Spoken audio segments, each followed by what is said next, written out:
The internet wants you to believe that working a 9 to 5 is a trap and entrepreneurship is freedom. Quit your job, start a business, work for yourself. That's the narrative I see everywhere. But here's the part that nobody likes to admit. Both paths can work, as well as both paths can fail. It really just depends on who you are, where you're at, and what you actually want out of your life. A 9 to 5 can quietly build stability, skills, and wealth, or it can slowly drain you if you're in the wrong role. Whereas on the flip side, entrepreneurship can create tons of freedom and upside, or it can create a lot of stress, uncertainty, as well as burnout if you jump in too early. So instead of trying to push one path, I want to break down the pros and cons of both, and I want to help you figure out what actually makes sense for you in your 20s, not what social media says you should want. So what path are you leaning towards right now, working a 9 to 5 or entrepreneurship? Go ahead and comment down below. Now, jumping into the video, why am I even talking about this? The main reason that I'm talking about this is because I've even felt pressured around this decision, specifically in my early 20s, because I really did not want to work a 9 to 5, and I've also seen both sides pushed pretty aggressively. The entrepreneurship side, I think a little bit more, just because a lot of people tend to feel trapped in a 9 to 5, which I can completely understand. And as somebody who is very resistant to the 9 to 5, especially at age 21, 22, 23, now that I'm in a lot different position now, I feel like I actually do really like the 9 to 5 a lot more than I thought I would a couple of years ago. Because with my current 9 to 5, I feel like I can still live within my means, I have stability, and I can build wealth and invest consistently. And this video isn't just theory. I feel like this is from a lived experience, and my goal isn't to convince you on what you should do. It's just to create clarity on what decision is best for you. So let's jump into the pros of a 9 to 5, and I'm speaking entirely from experience here. The very first pro that I see is financial stability, and the reason for that is because my income is very predictable. Whether I have a good month or a bad month, I am going to be getting those paychecks either bi-weekly or semi-monthly, depending on what company you're at. It makes things a lot easier when it comes to budgeting and investing because I know exactly how much money is going to come in, and so it's a very low stress baseline because I know, like I said, whether I do really good this month or I do really bad and I struggle, I'm going to get those exact same paychecks that I'm expecting and have been getting. So in regards to financial stability, I feel like that is a huge pro of the 9 to 5. Now, the next thing I want to talk about is actually skill development. I do like how in a 9 to 5, it's a very structured learning setup. I do very well on structure. So being able to have people that are my mentors that can teach me things, or I can learn different teams, different parts of the business, different skills. I can also interact with leadership of some pretty large companies that I've worked for. So I think that's also a very cool thing to get exposure to. And although I have consistent tasks that I'm doing, there's always new things that I'm learning, and it's pretty cool to get paid to learn new things. And it's also pretty exciting because as you learn those things, you can start to stack these skills on top of each other. So in regards to financial stability and skill development, I feel like those are two huge pros when it comes to the 9 to 5. And there's also a couple of benefits that I feel like some people ignore. Like the first thing is literally the benefits, like having health insurance, having vision, having dental. That just comes right out of my paycheck. I don't have to think about it. And it's nice not having to pay that out of pocket because I've heard, at least in regards to health insurance, when you're an entrepreneur, that shit is very, very expensive. For me, I think my benefits are about like $70 every 2 weeks. And this, again, it covers my health insurance, covers vision, covers dental. And it also depends on what company you work for, but it's definitely nice having those benefits and not even having to stress or think about that or pay it out of pocket. Although I do understand I am paying it,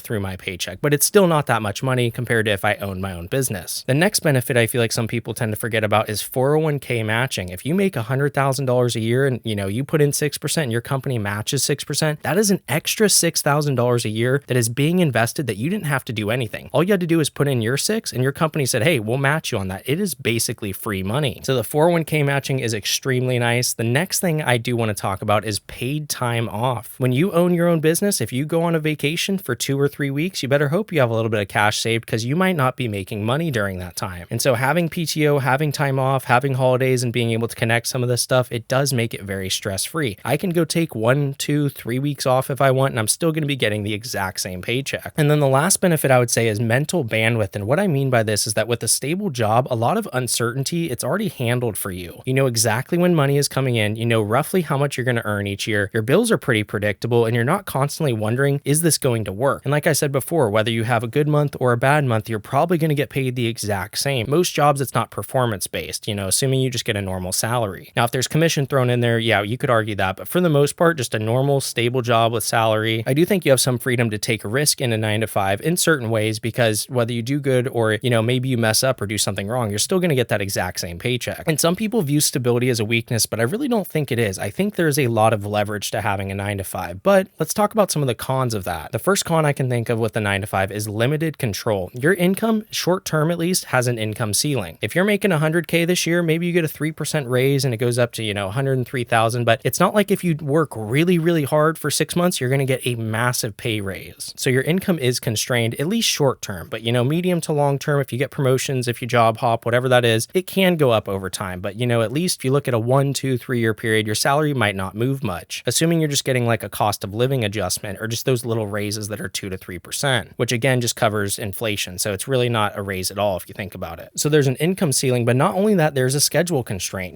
I can't go out and do whatever I want in the middle of the day because I'm at my job. I have to work my 9 to 5. And so your time is very controlled by the company that you work for. And I think we can all agree on that. So there's definitely limited control in regards to your income ceiling, as well as there being schedule constraints. And not only that, but there's also a slower feedback loop. So like, for example, if you want to get promoted at a lot of jobs, it can take 2, 3, 4 years in the same role until you get, moved up. So promotions take time. And the thing is, it's very hard to tie the effort you put in directly to a reward. So you can work your ass off and not feel recognized for it, or even when you are recognized for it, it could be very underwhelming. So there is a slower feedback loop. And then the next con I can think of is that there is a psychological cost. I think some people, when they work a 9 to 5, they feel very boxed in or trapped. And I've even experienced this before when I was working a job I absolutely hated. And the thing that was funny was this job was fully remote, but my manager was horrible. I remember thinking, oh my God, I need to get out of this job. It almost felt like I was, like I said, being trapped. Like I felt like I was drowning in a way. And it felt like this position I was in was a permanent thing and I could not get out. So there's definitely a psychological cost there, as well as the fact that there's a lot less autonomy on what you get to decide you want to do in your day. Like I said, your time is up to your boss. It's up to your employer. And there's going to be times where they're going to have you work on something that you probably don't want to work on. They're going to throw you some shit that you really just do not want to do, and you got to suck it up and just do it and tough it out. Or they may have you do a recurring thing that you didn't expect to get put on, and now you're like, shit, I do not want to do this, but here I am. I'm stuck doing it. And one thing I want to make clear too is that these cons don't matter equally to everyone. Some people may not really mind having a slower feedback loop or mind having schedule constraints, while some other people, they may really value those things and they want to avoid it. So the cons are not equal to everybody. It really just depends who you are and what you value. So those are the pros and cons of a 9 to 5. Now let's talk about the pros of entrepreneurship. The first one that comes to mind is the upside potential. The first thing is your income is not capped. There is a direct correlation between the business growing and the amount of money you make, which is awesome. As well as the fact that your ownership can compound over time. So, starting out when you're making a business, it's probably going to be all on you. And then maybe 2, 3 years down the road, you have employees. And then before you know it, you might be able to be a lot more hands off with the business, and the business is just making money for you. And you're letting,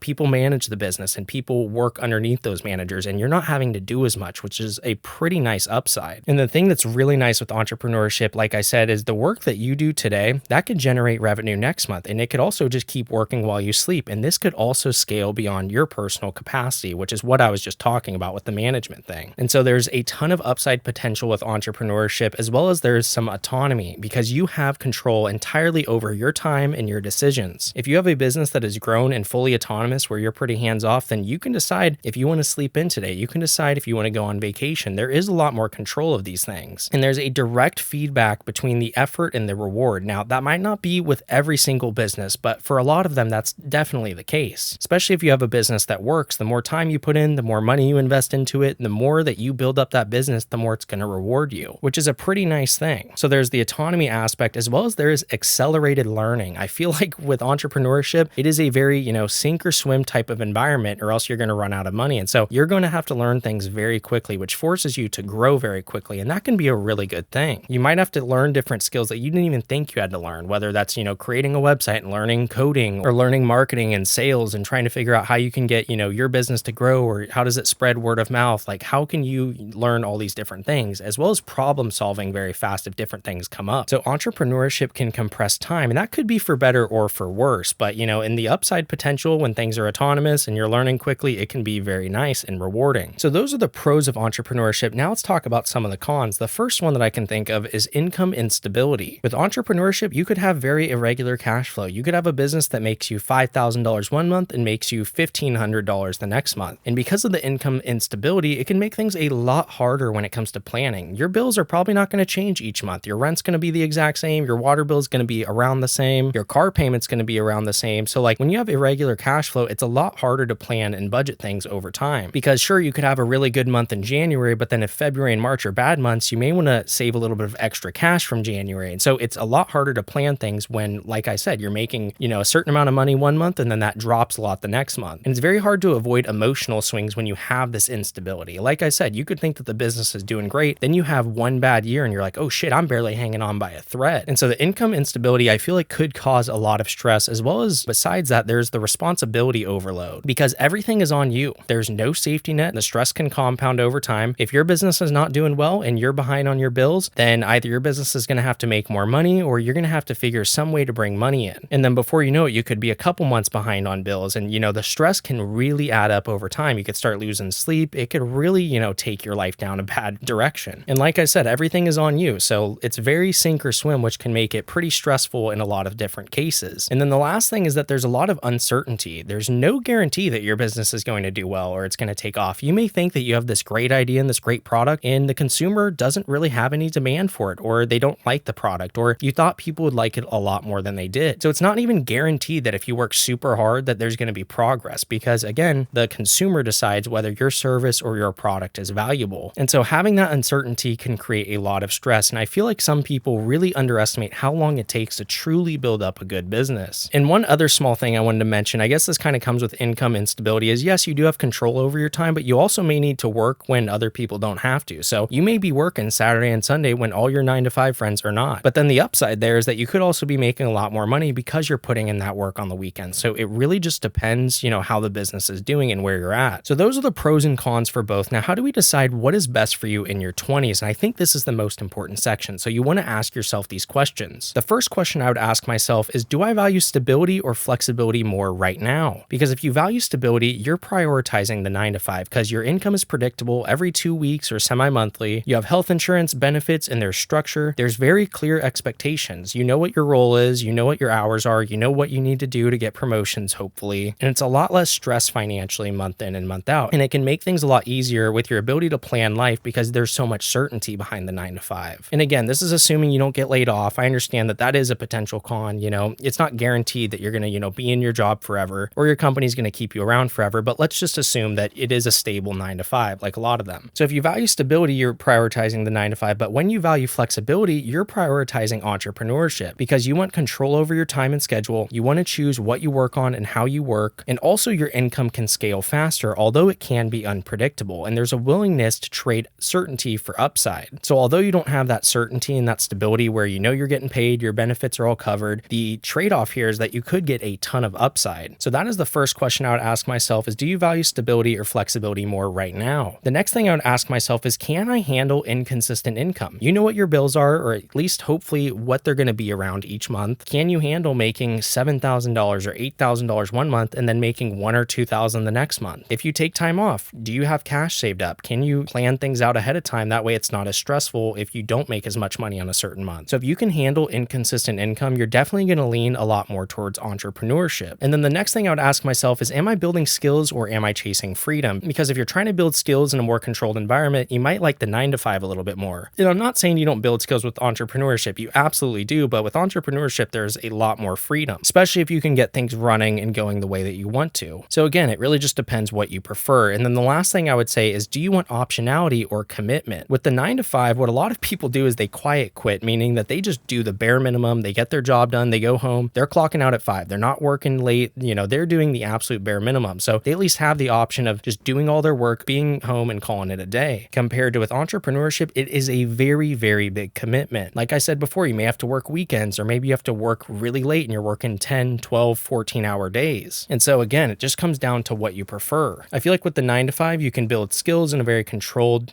kind of a more safe environment. There's capital accumulation because when you're getting those paychecks, you can budget, you can invest very consistently, and it is a lot lower stress, at least short term. But then entrepreneurship, if you prefer that, you have a lot of upside, there's autonomy to it, and there's also a pretty high tolerance for uncertainty. And one key thing I do need to point out is this doesn't have to be a lifetime decision. It could just be, a period in your life. It's not a permanent decision by any means. You could have a business and grow it for 3 to 5 years and then go, you know what, fuck this, I don't want to do this anymore. And you sell the business and go work a 9-to-5. You don't have to do one or the other permanently. Same thing with the 9-to-5. You could start out doing that and then go, no, I'd rather just own my own business and try to, take the risk then. Now, one big thing I do want to point out that a lot of people don't consider is you could also just do both. Like that's kind of what I'm doing. And what I'm saying here is you could have a 9-to-5 and have a business on the side that you're trying to slowly scale up over time. There's a lot lower downside here because you still get the stability, but there's a ton of upside because if the business grows and let's say it outpaces your 9-to-5, then you could jump ship and feel a lot less stressed compared to starting the business from scratch and having no revenue or income coming in. And the thing that's nice with this kind of hybrid path is you can still learn entrepreneurship without risking the stability side of things. So you don't need to choose one to start. You could also do both, which is, I guess, kind of what I'm doing right now. Like I've said in all my videos, I work a 9 to 5. I do enjoy my job. I enjoy the people I work with, but it would be kind of cool if I could grow this YouTube thing on the side, but we'll just have to see. As of right now, I'm definitely not planning on leaving the 9 to 5 anytime soon. And so with the hybrid path, it does take a lot of work though, because you're going to be working your 9 to 5 and then you're going to be trying to grow the business, whatever that may be, outside of your 9 to 5. So that is something you definitely want to consider. So again, you don't need to choose one to start. You just need to sit down and think to yourself, what are the pros and cons of both, like I've said in this video, and what do you prefer? It really just depends on person to person. And also one thing I would mention is if you do want to do entrepreneurship, it is probably best to do it in your early 20s compared to,